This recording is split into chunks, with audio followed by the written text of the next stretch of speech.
erros. O decreto foi criticado por consultores legislativos, especialistas em segurança, juristas e provocou questionamentos no judiciário. Segundo o governo, cidadãos não terão direito ao porte de fuzis, carabinas ou espingardas. O decreto proíbe a concessão de armas de fogo portáteis e não portáteis, como fuzil, para defesa pessoal, ou seja, não será conferido o porte de arma de fuzis, carabinas, espingardas ou armas ao cidadão comum. O decreto esclareceu o conceito de 3 armamentos. Arma de fogo de porte autorizada é aquela que, de dimensões e peso reduzidos, que pode ser disparada pelo atirador com apenas uma de suas mãos, a exemplo de pistolas, revólveres, garruchas. Arma de fogo portátil não autorizada é aquela que, devido às suas dimensões ou seu peso, pode ser transportada por uma pessoa, tais como fuzil, carabina, espingarda. A arma de fogo não portátil, também não autorizada, é aquela que precisa ser transportada por mais de uma pessoa, com a utilização de veículos ou fixadas em estruturas permanentes. A autorização para a compra de arma de fogo portátil, como fuzil, segundo o governo, será concedida apenas para domiciliados em imóvel rural, considerando aqueles que têm a posse do imóvel rural e se dedicam à exploração agrícola, pecuária, florestal ou agroindustrial.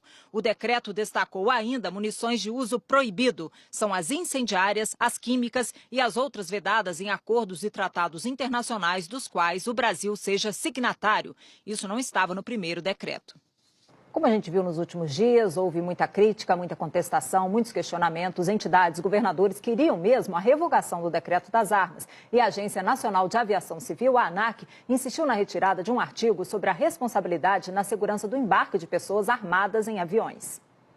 Quando assinou o decreto no início do mês, o presidente Jair Bolsonaro disse que as novas regras eram constitucionais e que atendiam a pedidos da população. Desde então, entidades especialistas em segurança, partidos, vêm questionando várias medidas. Ontem, governadores de 13 estados e do Distrito Federal chegaram a pedir nessa carta a revogação do decreto. As medidas, segundo eles, não contribuirão para tornar os estados mais seguros. Ao contrário, diz o texto, terão um impacto negativo na violência, aumentando, por exemplo, a quantidade de armas e munições que poderão abastecer os criminosos e aumentarão os riscos de que as discussões e brigas entre nossos cidadãos acabem em tragédias. A Anistia Internacional também pediu ontem a anulação do decreto que amplia o porte de armas. Diz que quanto mais armas, mais mortes. As consultorias jurídicas da Câmara e do Senado identificaram inconstitucionalidades. Como o governo já preparava as mudanças, pediu mais tempo para a ministra do Supremo, Rosa Weber, para se manifestar sobre o decreto. O prazo terminaria nesta terça-feira.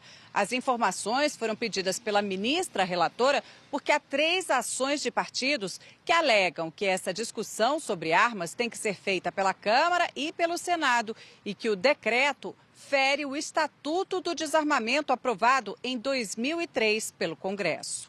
A Agência Nacional de Aviação Civil, a ANAC, insistiu na retirada do artigo 41 do decreto para manter a responsabilidade sobre a segurança do embarque de pessoas armadas em aviões. O decreto tinha passado a competência para os Ministérios da Defesa e da Justiça. Entrar armado tem que ser a exceção. É um padrão muito bem visto pelo órgão da Aviação Civil Mundial, que é a ICAO, né?